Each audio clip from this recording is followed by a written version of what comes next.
कम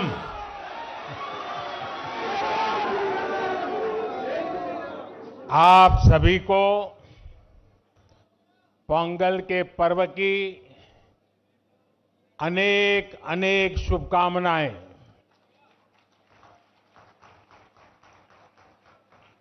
इनिय पोंगल नल्ला अड़तुक्कल।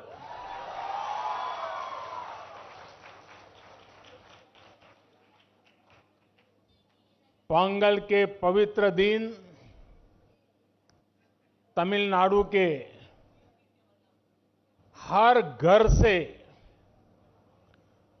पोंगल धारा का प्रवाह होता है। मेरी कामना है उसी तरह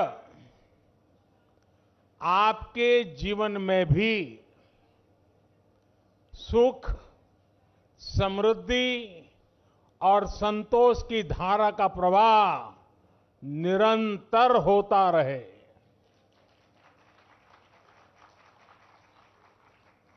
कल ही देश ने लोहड़ी का पर्व धूमधाम से मनाया है।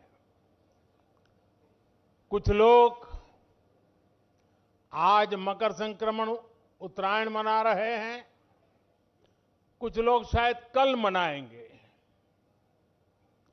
माघ बिहू भी बस आने ही वाला है। मैं इन सभी पर्वों की सभी देशवासियों को बहुत बहुत बधाई देता हूं, शुभकामनाएं देता हूं। साथियों, यहां मुझे मेरे कई परिचित चेहरे नजर आ रहे हैं। पिछले साल भी हम सब तमिल पुथांडु के अवसर पर यहां मिल चुके हैं। मैं मुरुगन जी को धन्यवाद देता हूं कि उन्होंने मुझे इस अद्भुत आयोजन का हिस्सा बनने का अवसर दिया। ये ऐसा है जैसे मैं अपने परिवार और दोस्तों के साथ कोई उत्सव मना रहा हूं। साथियों, संत तिरुवल्लुवर ने कहा है, तल्ला विलयुलुम तक्कारुम तालिवल्ला चेवरुम सेवर्द नाडु, यानी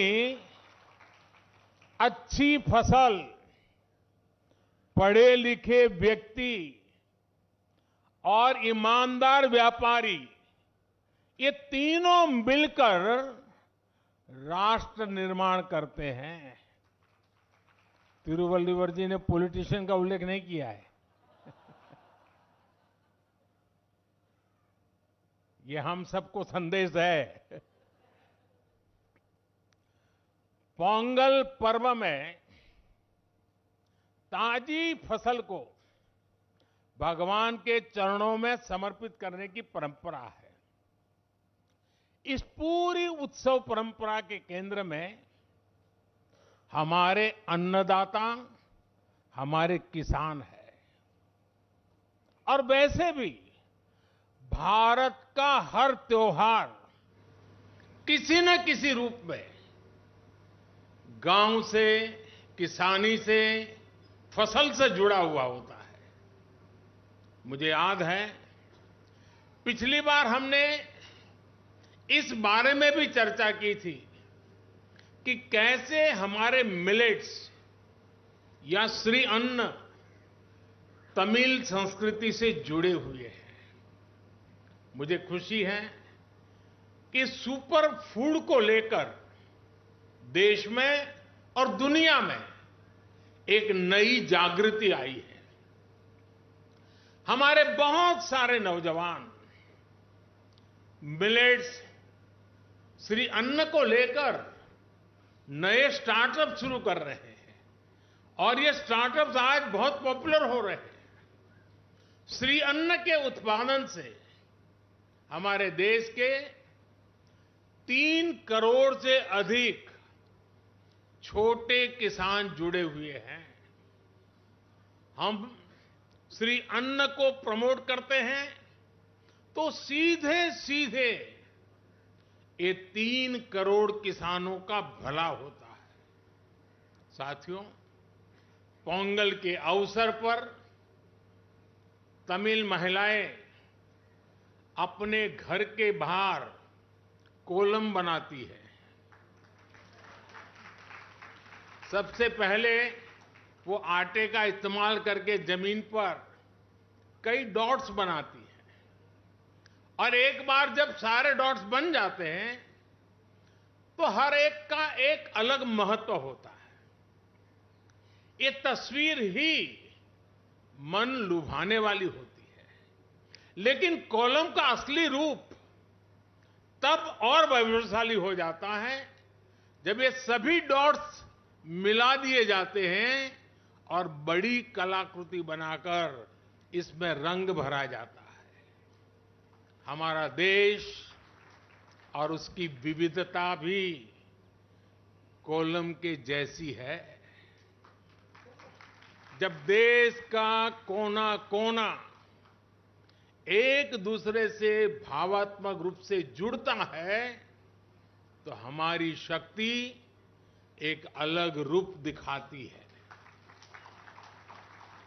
पोंगल का पर्व भी एक ऐसा ही पर्व है जो एक भारत श्रेष्ठ भारत की राष्ट्र भावना को दर्शाता है।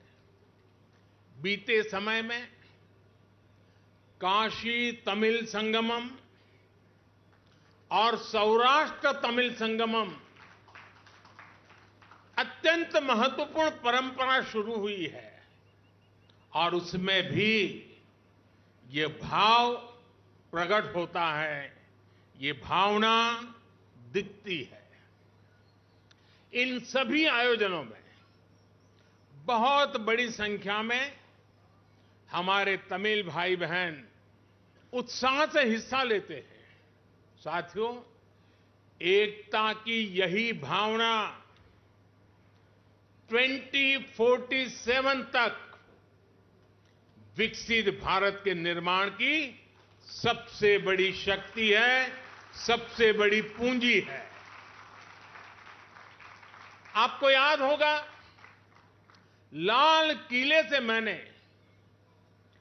जिस पंच प्राण का आह्वान किया है उसका प्रमुख तत्व देश की एकता को ऊर्जा देना है, देश की एकता को मजबूत करना है। पोंगल के इस पावन पर्व पर हमें देश की एकता को सशक्त करने का संकल्प दोहराना है। साथियों, आज यहां मुझे बताया गया बहुत से कलाकार और जाने माने कलाकार, गणमान्य कलाकार अपनी प्रस्तुति के लिए तैयार है। आप सब भी इंतजार करते होंगे, मैं भी इंतजार करता हूं। ये सभी कलाकार राजधानी दिल्ली में तमिलनाडु को जीवंत बनाने वाले हैं।